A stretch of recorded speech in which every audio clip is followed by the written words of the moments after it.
એના માટે જ આપણે એક થયા છે. ગુરુ ગોવિંદસિંહજી નો સપનું હતું. એમણે જ્યારે સમસભા બનાવી, શા માટે બનાવી? એમણે સમસભા એટલા માટે બનાવી આદિવાસી સ્વાયત્ત રાજ મળે. એમણે માનગઢ ધામ પર સભા એટલા માટે કરી આદિવાસીઓની સ્વાયત્ત રાજ મળે. એ સમયે એમની કેવી દીર્ઘદ્રષ્ટા હશે, એમને ક્યાંથી એમને એ થઈ ગયું, જ્ઞાન થયું હશે કે આદિવાસી સમાજની હાલત આવનારા દિવસોમાં આવી જવાની છે. ત્યારે આજથી 100 વર્ષ પહેલા ગુરુ ગોવિંદસિંહે કીધું કે અમારા સમાજને, આદિવાસીને સ્વાયત્ત રાજ આપો, અમારા સમાજને અલગ ભીલ રાજ આપો, અલગ ભીલ પ્રદેશ આપો. જ્યારે ભીલ પ્રદેશ મળશે ત્યારે જ આદિવાસીનું ઉત્થાન થવાનું છે. આ ગુરુ ગોવિંદજીનું સપનું હતું.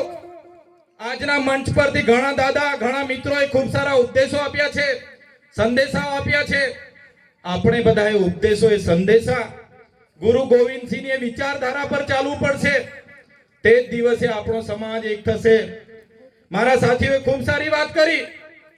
આપણે બધા પાર્ટીઓમાં વેચાયેલા છે, ધર્મ સંપ્રદાયોમાં વેચાયેલા છે, નાના નાના સંગઠનોમાં વેચાયેલા છે. પણ સાથીઓ, આ મંચ પરથી અમે કહેવા માંગીએ છીએ, આવનારી 2027 સુધીમાં ગુજરાતના તમામે તમામ 27 આદિવાસી ધારાસભ્ય આદિવાસી માટે બોલે એવા આવશે.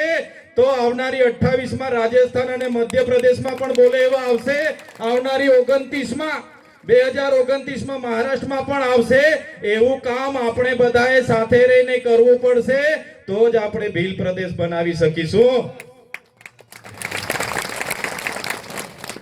તમે કીધું આપણો ઇતિહાસ આ છે, આપણે મૂળ માલિક છે, આપણા સંવિધાનમાં આટલા અધિકારો છે.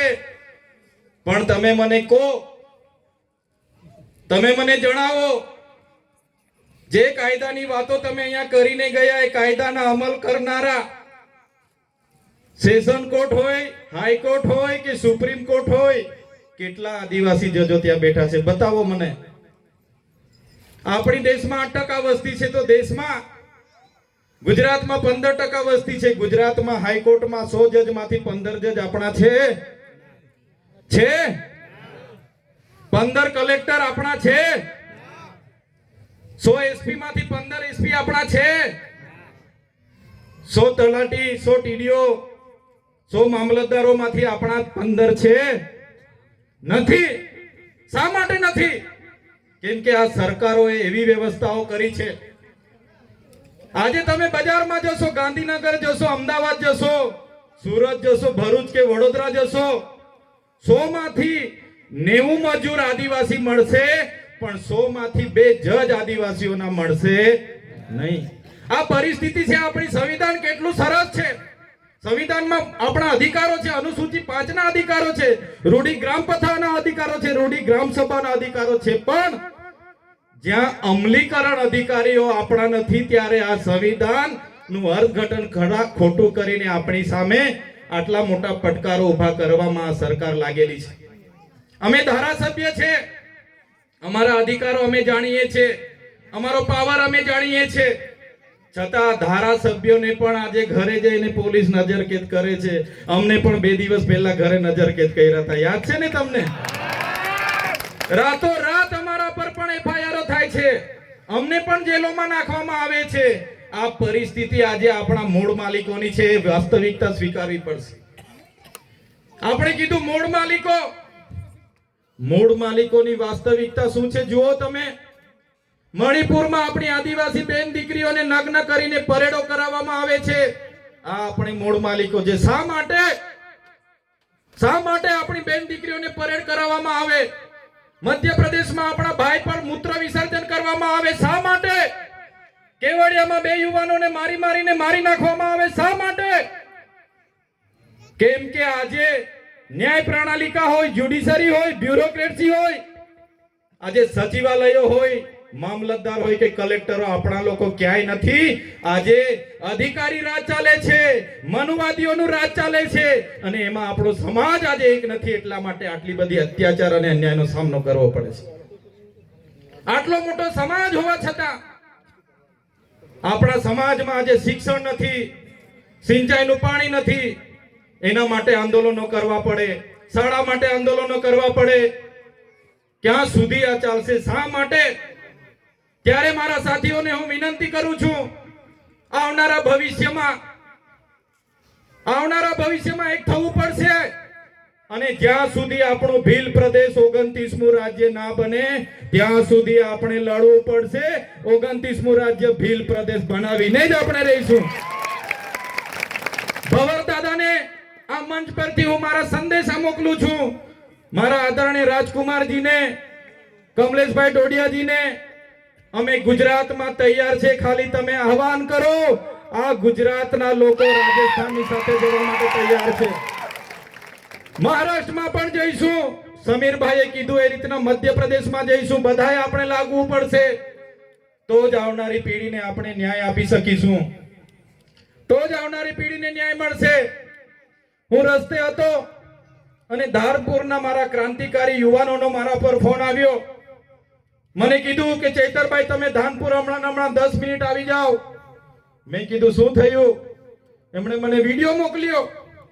ત્યારે આપણા જ સમાજમાંથી આવતા મંત્રી શ્રી બચુભાઈ ખાબડે આપણા લોકોને કીધું કે અહીંયા મૂર્તિ ગુરુ ગોવિંદજીની ની મૂકવાની. તમે અહીંયા કેમ આતંકવાદી પ્રવૃત્તિ કરવા માંગો છો? અહીંયા ભગવાનની મૂર્તિ મૂકો. ત્યારે મંત્રીશ્રીને પણ અમે કહેવા માંગીએ છીએ, આ તમારું મનરેગા નથી, આ તમારું ગુજરાત પેટર્ન નથી કે તમારી એજન્સીઓ ફીટ કરીને કરોડોના ભ્રષ્ટાચાર ચલાવી લેવાય. આ અમારા